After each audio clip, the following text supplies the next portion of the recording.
வணக்கம். Format numerology. உங்கள் மகாதன் சேகராஜா உங்களுடன் உரையாட வந்துள்ளேன். இன்றைக்கு என்ன அப்படி என்றால், மொபைல் ஃபோன். இந்த மொபைல் நாம் எல்லாரும் சாதாரணமாக எடுத்துக்கொள்ளக்கூடாது. அதுவும் ஒரு வகையான உயிரோட்டம் உள்ளது.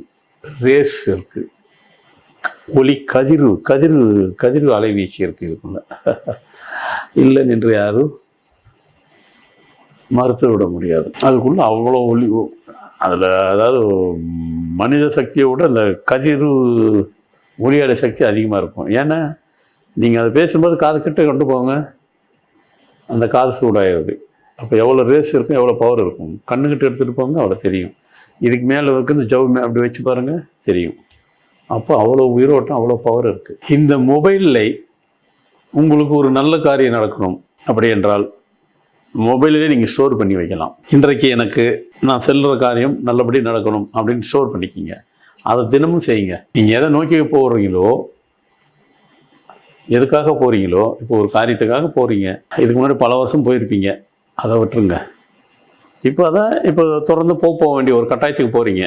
உங்கள் மொபைலில் அதை ஸ்டோர் பண்ணிக்கிங்க. தமிழ்லையும் ஆங்கிலத்தில் அவங்கவுங்க லாங்குவேஜில் பண்ணிக்கிங்க. அதை தினமும் பண்ணிக்கிங்க. அந்த காரியம் கட்டாயமாக நீங்கள் பதிவு பண்ணுறீங்க பாருங்க. இதை தினமும் பண்ணும்போது இதுவே சக்ஸஸை கொடுத்துரும். நீங்கள் ஒரு முறை தான் பண்ணுவீங்க, அதனுடைய ரேஸ் பல பன்மடங்கு அது கூடிரும். அது அதில் பவர் ஏற்றி விட்டுரும். அதுமாரி உங்களுக்கு ஒரு நபர் இருக்கிறாரு, அவர் வேண்டவே வேண்டாம், அவருடைய நட்பே வேண்டாம், அவங்க தொடர்பே வேண்டாம் அப்படின்னா அந்த விஷயத்தை இதுக்குள்ளே பதிவு பண்ணிடுங்க. அவர் பேரை எழுதி, யாரோ கண்டிப்பாக அவர்கிட்ட தொடர்பே வராது, அவர் ஃபோனே வராது. வேணும்னாலும் ஃபோன் போட்டு பதிவு பண்ணிக்கிங்க, அதுவும் நடக்கும். ஏன்னா இதுக்கு பவர் ஜாஸ்தி. மொபைலுக்கு கதிர்வீச்சு அதிகம். அதுக்குள்ளே நாம் ஒரு முறை சேவ் பண்ணி அப்படி உள்ளே வச்சுக்கிட்டோம்னாக்கா அதனால தான் அந்த மொபைலில் தேவையான உள்ள விஷயங்களை மட்டும் ஸ்டோர் பண்ணுங்கள். தேவையில்லாத விஷயத்தை ஸ்டோர் பண்ணாதீங்க, வைக்காதீங்க, வெளியே எடுத்துருங்க. ப்ளைனாக இருக்கட்டும். அதுக்குள்ளே அவ்வளோ விஷயம் இருக்குது. எந்த காரியம் நடக்கணுமோ அந்த காரியத்தை அதுக்குள்ளே போடுங்க. தினமும் எழுந்துட்டு சாமிக்கிட்ட கும்பிடுங்க, அங்கே வேண்டுதல் வைங்க, அதெல்லாம் சரி. ஆனால் மொபைல்லையும் அந்த பவர் அதுக்குள்ளே நடக்கும். ட்ரையல் பண்ணி பாருங்கள் எல்லாருமே. யார் யாருக்கெல்லாம் ஆச்சுன்னு சொல்லுங்கள், நடக்கும் பாருங்கள். அப்படி ஒரு பவர் இதில் இருக்குது. அதோட ரகசியம் அதான் நான் சொல்லிட்டேன் இல்லையா. உங்களுக்கு வேண்டப்படாதவங்க வேண்டாம் அப்படின்னு முடிவு பண்ணிட்டீங்கன்னா அவங்க பேரை ஸ்டோர் பண்ணிடுங்க. நாங்கள் எப்படி தெரிஞ்சுக்கலாம்? அவங்க ஃபோனே வராது உங்களுக்கு. ஆமாம், அதிலே கண்டுபிடிச்சிடலாம். உங்கள்கிட்ட தொடர்பில் உள்ளவங்க தானே வேண்டாங்கிறீங்க. அவங்க வேண்டாங்கிற சுச்சுவேஷன் வர்றதுனால சொல்கிறீங்க. தாராளமாக நடக்கும்.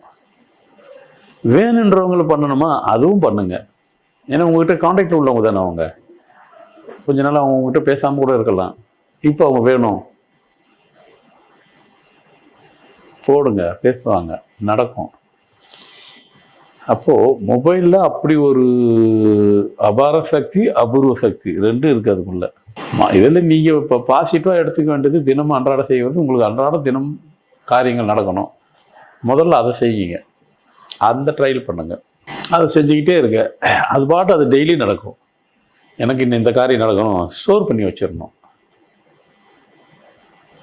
உடனே கேட்க வாய்ஸ் மெசேஜ் நாங்கள் போட்டுருமா? உங்கள் வாய்ஸ் மெசேஜெல்லாம் இல்லை, எழுத்தில் டைப் அடித்து போட்டணும். உடனே நம்ம எதெல்லாம் சொல்கிறோமோ, எதெல்லாம் தேவையில்லைன்னு நினச்சிக்கிட்டு சொல்ல மாட்டோம். உடனே அதுக்கு எதை சொல்லலையோ அதை கேட்பாங்க. இதை செஞ்சா என்ன, இதை அதெல்லாம் சிலதெல்லாம் தெரிஞ்சு இதை ஒமிட் பண்ணுறது வேண்டான்ட்டு. நீங்கள் எதை வேணாம்னு நினைக்கிறோமோ அதை ஒரு 4 பேர் கரெக்டாக கேள்வி கேட்பாங்க. நீங்கள் புரிஞ்சுக்கணும். அது அவருக்கு எல்லாம் சொல்கிறாரு, இது அவர் சொல்லலைன்னும் போது அவருக்கு தெரிஞ்சு தான் அவர் சொல்லலை அப்படி தான் புரிஞ்சுக்கணும். அதை மட்டும் என்னமோ இவங்களுக்கு ஞாபகம் நம்ம சொல்கிறத விட்டுட்டு நினைக்கிறாங்க. நாங்கள் விடலை, அது தேவையில்லை. தேவையில்லாததை நம்ம விட்டுறோம் இல்லையா. அதே மாதிரி தான், அதே எப்படி விடுவோம். அதனால் நீங்கள் உடனே வாய்ஸ் ஓவர் போட்டு, நான் டெய்லி வாய்ஸ் ஓவர் போட்டையா நடக்கலைன்னா வாய்ஸ் ஓவரில் வராது. டைப் அடித்து வைங்க, அதில் தான் ரேஸ் உள்ள வைப்ரேட் ஆகிட்டே இருக்கும். அந்த ஒலி கதிர் அப்படி வேலை செய்யும். அப்போ மொபைலுக்கு இப்படி ஒரு சக்தி இருக்குங்கிறத மொபைல் கண்டுபிடிச்சவங்களுக்கே தெரியாது. இதுதான் உண்மை. இப்போ இது எல்லாரும் ஆராய்ச்சி பண்ணுங்க. எல்லாரும் இன்னைக்கு உள்ள அதுக்கு ஆராய்ச்சியாளர் தானே. நம்ம ஃபார்மல் நியூமராலஜி எக்ஸ்ட்ரானரி எனியோ. ஸோ இன்னைக்கு கொடுத்த தகவல் அனைவருக்கும் பயனுள்ளதாக இருக்கும் தான், அதில் ஒன்றும் டவுட்டு கிடையாது.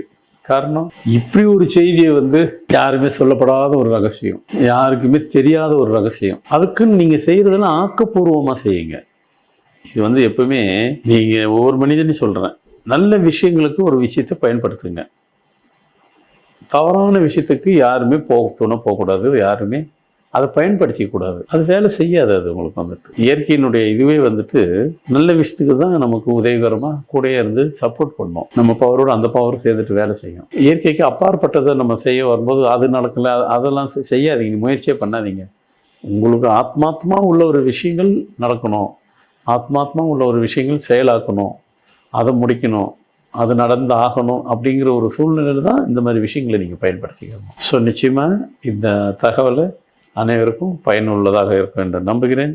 மீண்டும் புது நிகழ்ச்சியில் புது தகவலுடன் உங்களை சந்திக்க வருகிறேன். நன்றி, வணக்கம். இந்த வீடியோ உங்களுக்கு பிடிச்சிருந்தா லைக் பண்ணுங்கள், கமெண்ட் பண்ணுங்கள், ஷேர் பண்ணுங்கள், சப்ஸ்கிரைப் பண்ணுங்கள்.